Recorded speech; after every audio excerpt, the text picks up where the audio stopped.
Continuando o conteúdo então, tópico 2, classificação de soluções, agora falando sobre condutividade elétrica.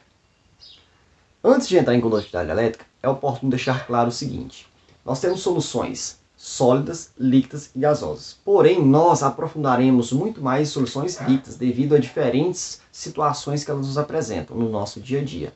Tranquilo? E tem mais uma coisa. Nas soluções líquidas, nós acabamos, na maioria dos casos, utilizando um tipo de solvente, que é a água.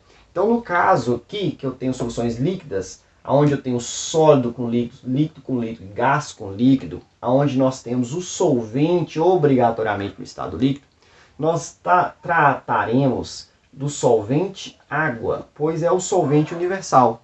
Trocando em miúdos, a maior parte das soluções que surgirão para nós serão soluções líquidas, onde o solvente utilizado é a água. Tranquilo? Então, bora lá voltar para a condutividade elétrica. Com relação à condutividade elétrica, nós temos que ter em mente o seguinte: a solução ela é ou não é capaz de conduzir corrente elétrica. Se a solução conduz corrente elétrica, nós a chamamos de solução eletrolítica. Então, solução eletrolítica é uma solução que é capaz de conduzir corrente elétrica. Agora, se a solução que você tem em mãos ela não consegue conduzir corrente elétrica, você tem uma solução não eletrolítica. Professor, como é que eu vou saber se ela vai ser eletrolítica ou não eletrolítica? Ou seja, como que eu sei que minha solução conduzirá ou não conduzirá? Pelos meios experimentais, a gente pode fazer um teste utilizando ela com um fio ligado a uma lâmpada, uma tomada. A gente conecta o fio na tomada e liga a parte desse fio que está cortado dentro da solução. Se a corrente passar e acender a lâmpada, nós temos solução eletrolítica. Agora, se a corrente não fechar o circuito, a lâmpada não vai acender, significa que a solução não conduz. Agora, eu consigo fazer uma previsão. A ciência serve para isso. A gente entende para poder fazer previsões sobre as substâncias, as situações. Então, olha aqui. Como que uma solução ela conduz corrente elétrica? O que tem nela que faz dela ser capaz de conduzir corrente elétrica? Os metais, eles têm elétrons livres, e é isso que faz eles conduzirem. As soluções não têm elétrons livres, elas têm íons livres. Então a palavra mágica que faz as soluções conduzirem corrente elétrica são os íons livres. Se a solução tiver íons livres, pronto, ela será uma solução eletrolítica, solução capaz de conduzir corrente elétrica. Se a solução não tiver elétrons livres, íons livres, será não eletrolítica. Tranquilo, professor, mas eu continuo não sabendo quando que vai ter esses íons livres, quando é que ela vai conduzir. Bom, para isso você vai ter que puxar aí no seu HD o conteúdo de ligações químicas do primeiro ano. Sim, olha aqui. Por exemplo, se eu utilizar aqui o NaCl, que é o sal de cozinha no estado sólido. Esse sal de cozinha, se eu colocar ele dentro da água, vou colocar a água em cima da seta aqui, água. Eu vou dissolver o sal na água. O que vai acontecer? O sal vai dissolver, só que ele vai separar o Na do Cl. E aí eu vou ter o Na mais Aq de aquoso mais Cl menos Aq. Pronto. Então eu tenho aqui um processo que acontece com o sal quando é colocado na água, que nós chamamos de dissociação. O que aconteceu? O sal volta lá no primeiro ano de ligações químicas. Ele é um composto formado por um metal e por um ametal. Ele é um composto iônico. Então, como que eu faço para uma solução ter íons livres? Utilizo um composto que é feito de íons.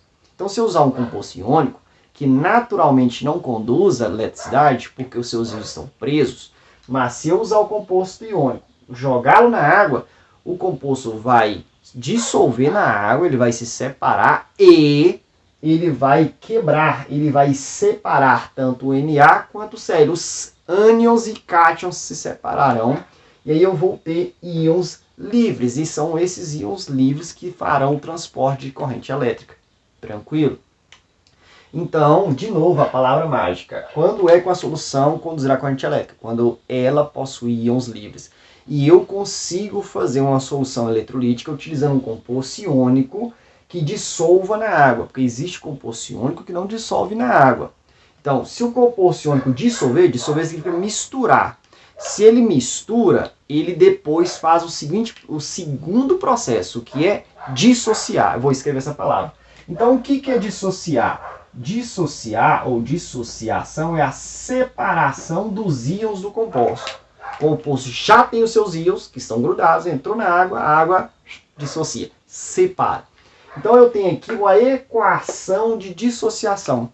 Então, aqui o sal, cloreto de sódio, água, separação dos seus íons. Então, isso aqui é uma dissociação equacionada, equação de dissociação. Mas eu consigo produzir uma solução eletrolítica, ou seja, solução que conduz corrente elétrica, uma solução que tem íons livres, de uma forma um pouco diferente. Por exemplo, se eu utilizar um ácido, por exemplo, nós já estudamos isso no primeiro ano, um ácido inorgânico, que é o ácido clorídrico, HCl.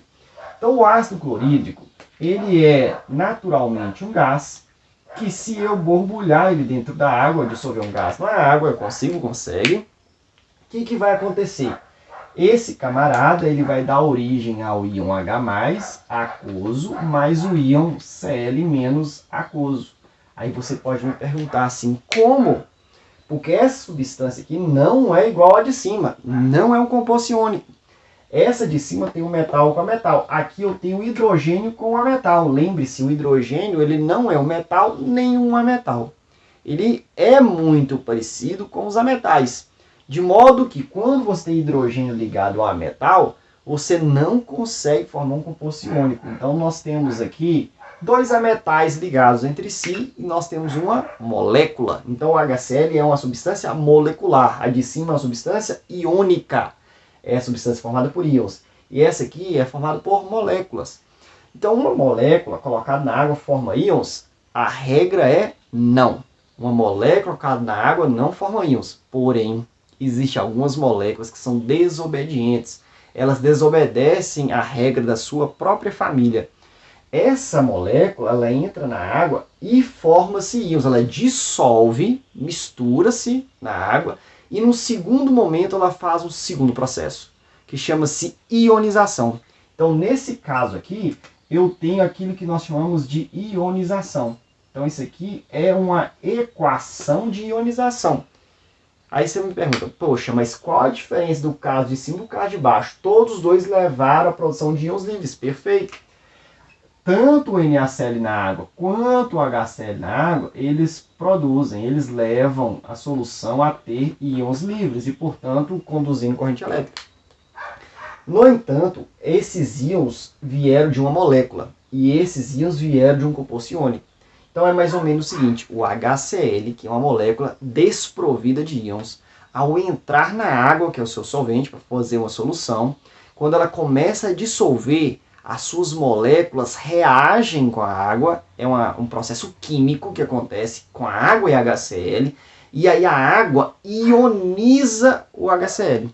Então a palavra ionização ela tem que ser usada para substâncias que não são formadas de íons, porque a palavra ionização é a ação de ionizar alguém, ou seja, eu vou pegar alguém que não tem íons, que não é um íon, e vou fazê-la ser um íon.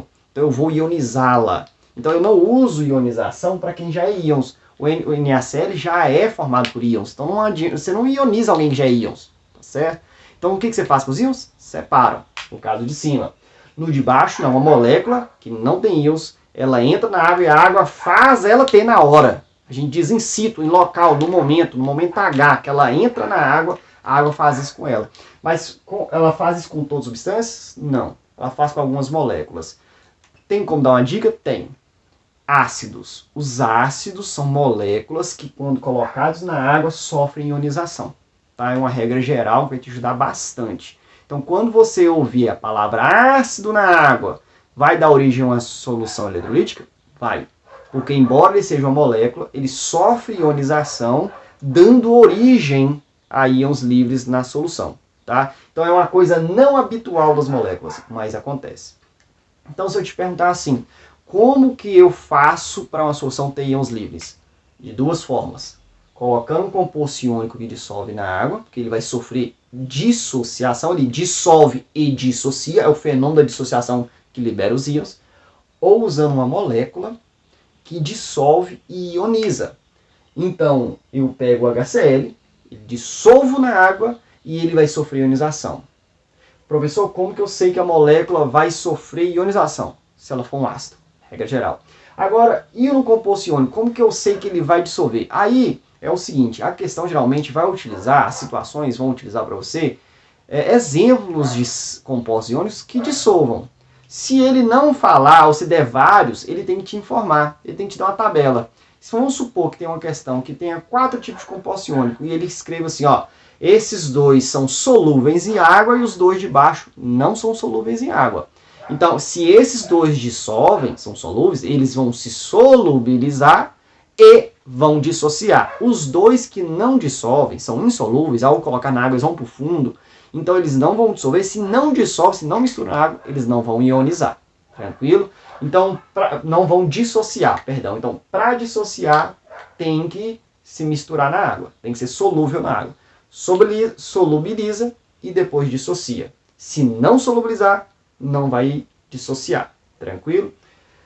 Bom, e uma solução não eletrolítica? Ela é formada por substâncias que não formam íons na água. Por exemplo, aqui embaixo eu tenho aqui a molécula de glicose, que é um açúcar, um carboidrato. Ela é sólida. Se eu pegar a molécula de glicose e colocá-la na água, ela vai dissolver? Por exemplo, nós temos a sacarose. Sacarose é C12H22O11, tá?